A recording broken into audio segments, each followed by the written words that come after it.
Great to see all of you amazing people again. It is your buddy, your amigo, and your compadre, Chris, aka Mr. Mo, 420. Welcome to another week of reviews, and this is the week for the live Q&A. Oh man, Friday, 7 p.m. Eastern Standard Time. I will be doing possibly a 1 hour Q&A, or if you just want to chat and talk about the channel or something that's on your mind, I will be here. I'm open to everything, doesn't matter. Question too weird or insignificant. I'm here for you. Now, I know a few of you are not going to be able to make it. You mentioned that to me, and I'm sorry that you won't be around, but a few of you have had some questions you've asked me to answer, and unfortunately, I can't seem to find the questions that you wanted to ask me. So, if you can, either on my Mr. Ramon 420 page, or if you're friends with me on Facebook, send me the questions again. I'd really like to see them.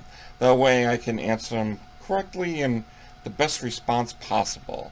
And I really appreciate it. Also, as always, I like to say this. If you want to help out the Mr. Ramon 420 channel in any way possible, click on the PayPal link and you can be the lucky person to help out this channel, whether it be $1 or $2, whatever. Or you just don't have enough money and like to help out just by supporting the channel and checking the videos out. That is still better. But if you have a couple bucks and you want to give it a go, click on the link and maybe contribute a buck here or there. Either way, I still love you anyway. Alright, I will be right back and we will talk about an incredible short film that I'm so excited to give you the heads up about. Stay there. Alright guys, I appreciate you sticking around. Okay, so the film I get to talk to you about today comes from a director I've actually respected for a long time. Now, he was not always a director. At one time, he was a movie reviewer and a person who collected some of the most fucked up shit in the world. And he's gone by a few names. Guy Pearce, Guy S. Fragments, but a lot of us know him as Sculpting Fragments now. His true fascination, aside from a lot of the normal sick shit, he had more fascination with the world of Japan, the Asian arts of sick shit, and it worked really well. I mean, you would look at his collection and, dear God, don't let Grandma see it, because Grandma watches it and, oh, look, oh, let's watch Meal. I bet this girl has a rumbly tumbly. We pop it in. Oh no! What she's eating it. Why? Oh, Grandma, stay away from my porn. And that's what interested him a lot, and that's what interested a lot of us. It got a lot of us, including myself, into checking out these amazing and weird films. And for some of us actually wanting to review and talk about the stuff we've seen. And because of him, I wouldn't be here talking to you today, because he was definitely one of the main reasons that I wanted to not only see these amazing sick shit, but talk about this amazing sick shit. And after a while, he actually decided to go from living in the UK to living in Japan, where he currently resides right now. And while he was over there, he decided, instead of just collecting the films that he has a love for, he's going to start making films in his own little unique, weird way. Now, the first film that he made was called The Rope Maiden. Now, for a lot of people, I've heard that it gives you a reminiscence of the old Guinea Pig series from Japan. And luckily, I own that copy, and at the time, I didn't have a chance to get that. But when I heard that he was coming out with the new film, I thought, yeah, I got to get that. I also got to have The Rope Maiden in my collection, just so that I can look at one time and just really enjoy it. And the second film that he made is an interesting one. It is entitled Difficulty Breathing. It basically has two people in the cast, and it's made, I think, for $70. But honestly, you couldn't really tell that, because it's just that good.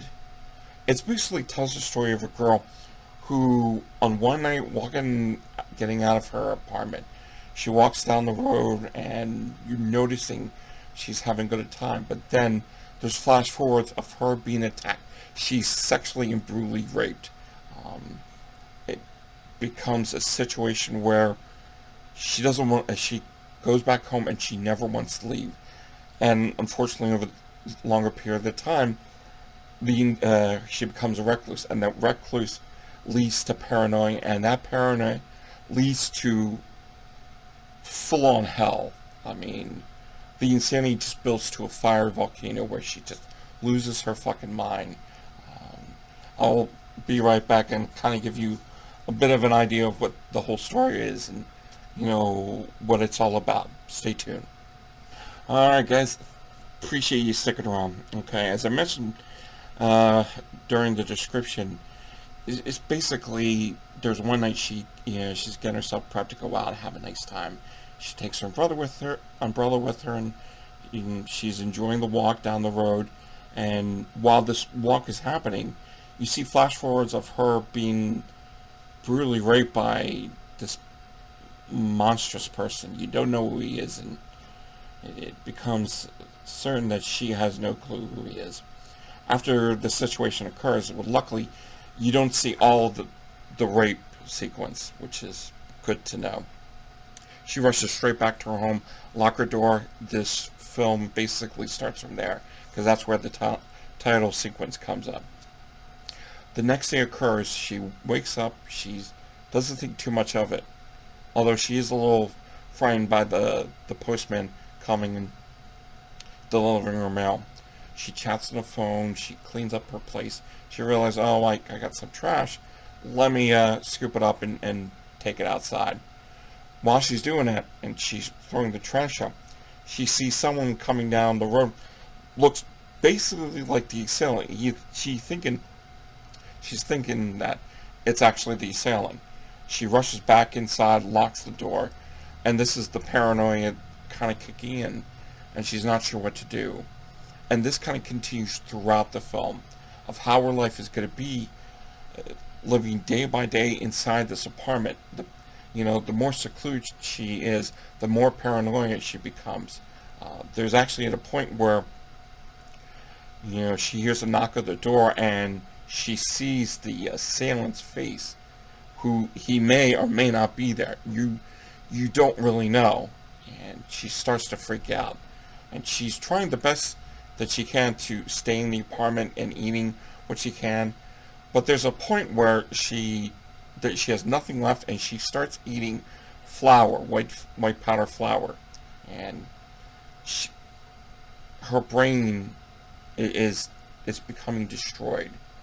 She's freaking out. There's actually at one point where she closed the doors, but there's a shadow out in the room, and she's trying to hide, and she thinks it's the assailant who has these white long nails and a long nose, and she's wondering if it's really him.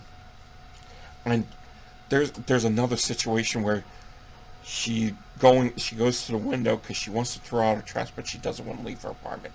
So she takes her trash bags and she throws it out the window, and she looks down and it's like he's there, haunting her, freaking her out, making her lose her goddamn mind.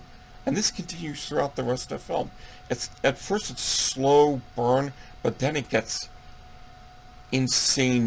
You feel like you're losing your insanity along with her. And there's a part where she goes to the bathroom and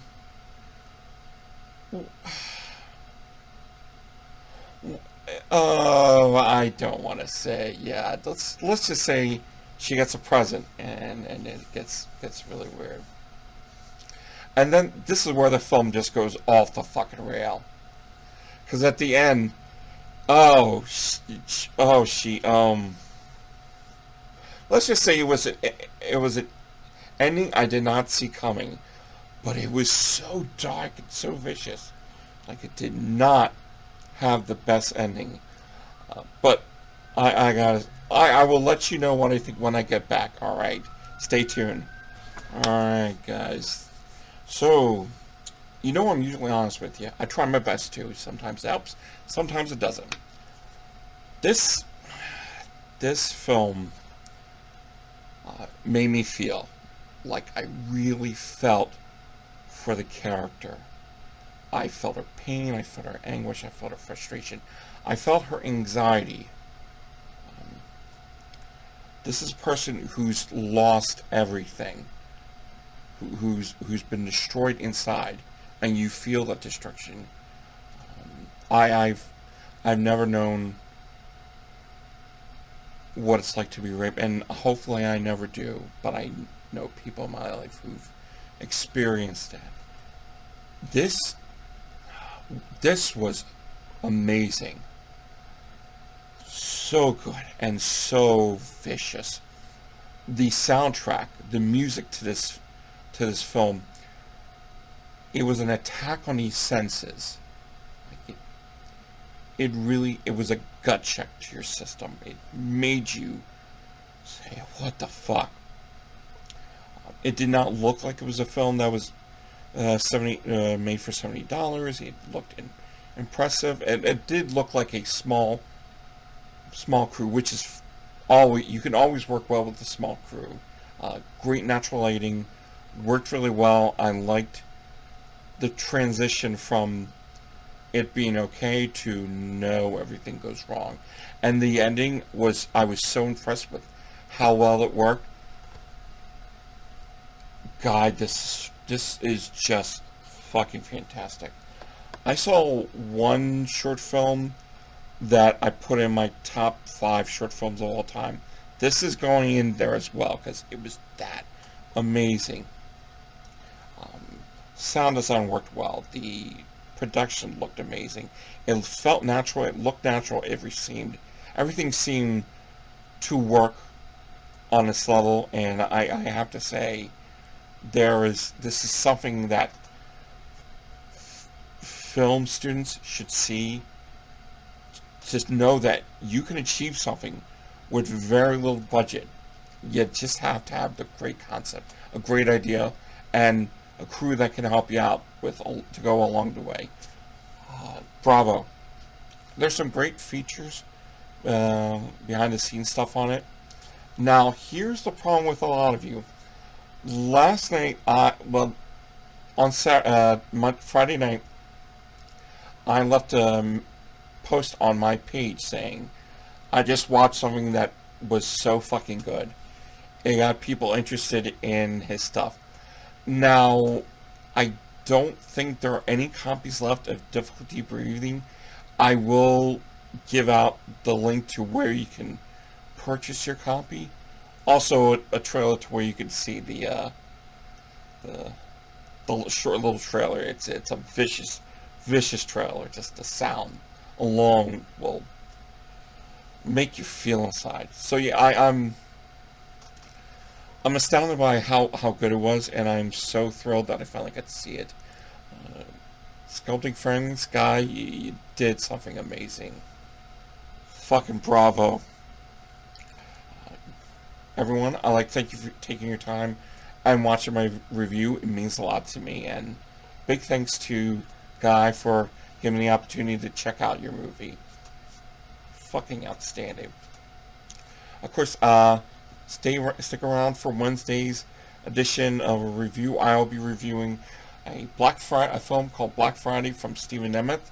He's the cinematographer. He was the cinematographer AGP Bloodshot. And he's a short little interesting film for you to check out. And of course, Friday, 7 p.m. Eastern Standard Time, I will be doing my live Q&A. So if you have any questions, if you have anything of interest that you want to ask me, or you have something you want to talk to me about, and you can't be there, message me. Message me and I will answer them for you. So please, I really appreciate it if you can. That would mean a lot to me. Alright guys, I love y'all to death. Ladies, you're fantastic. You take care, and wait for Tuesday's amazing little review. I'm looking forward to talking to you about it. But until next time, rate, comment, subscribe, and don't drink the Kool-Aid. See ya.